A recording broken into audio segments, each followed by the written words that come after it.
হানাফিদের মেয়েরাই যে স্তনের উপর হাত বাঁধে কত নম্বর হাদিস আছে সহিহ বুখারী? আমি একটা কিতাব থেকে বলবো, বলে কি আল জামিউল মুসনাদ সাইয়্যিদ মুখতাসার মিন উমুরি রাসূলুল্লাহ সাল্লাল্লাহু আলাইহি ওয়াসাল্লাম ওয়া সুনানিহি ওয়া আইয়ামিহি, এই কিতাব থেকে বলি যে সহিহ বুখারীতে নেই। আমি যে আজকের দুশমন সহিহ বুখারীর এটাই অরিজিনাল নাম। তা কি বললো জানেন? আমি কোন আপনি এক্স্যাক্ট এই আওয়াজটা পাবেন।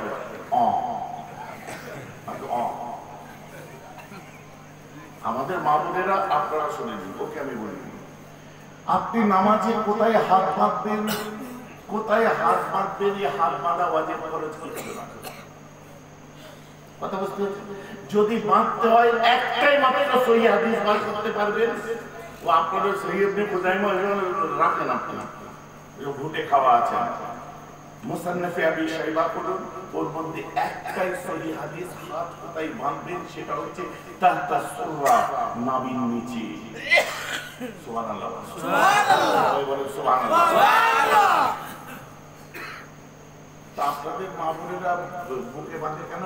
এই জন্যই হাত কোথায় বাঁধে ওয়াজিবের বা ফরজের মধ্যে এটা পড়ে না। তাই আমাদের মা বোনেরা পর্দা ফরজ, নিজের আবরুকে যতদূর খুশি ঢেকে ঢুকিয়ে তারা নামাজ পড়ে। তারা যখন বসে জড় সড়ো হয়ে বসে।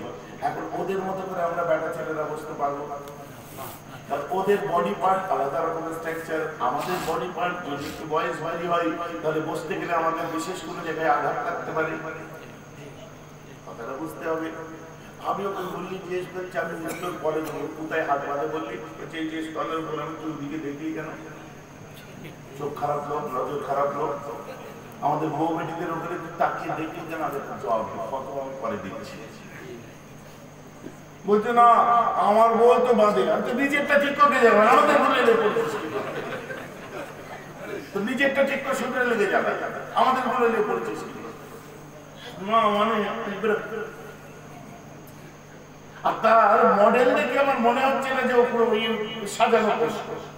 শোনান ভালো করে আছে, বাংলাদেশের গাজীপুরে আমি বক্তব্য দিচ্ছি, আমাকে নিয়ে গেছে, আমি বেসিক সাইড শেখাচ্ছিলাম যে আপনারা যখন নামাজে দাঁড়াবেন তখন আপনার দুটো বড় আঙুলকে কানের লতি বরাবর নিয়ে যাবেন, আঙুলগুলো ফারাকাত করে দেবেন, আল্লাহু আকবার বলে ডান হাতের কাফ দিয়ে বাঁ হাতের বাহুটাকে ধরবেন, হাত ছেড়ে দেবেন, অটোমেটিক তাকবীর নাভির নিচে হাত চলে যাবে।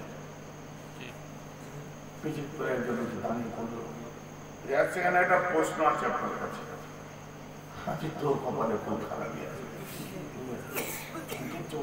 আবার কি প্রশ্ন?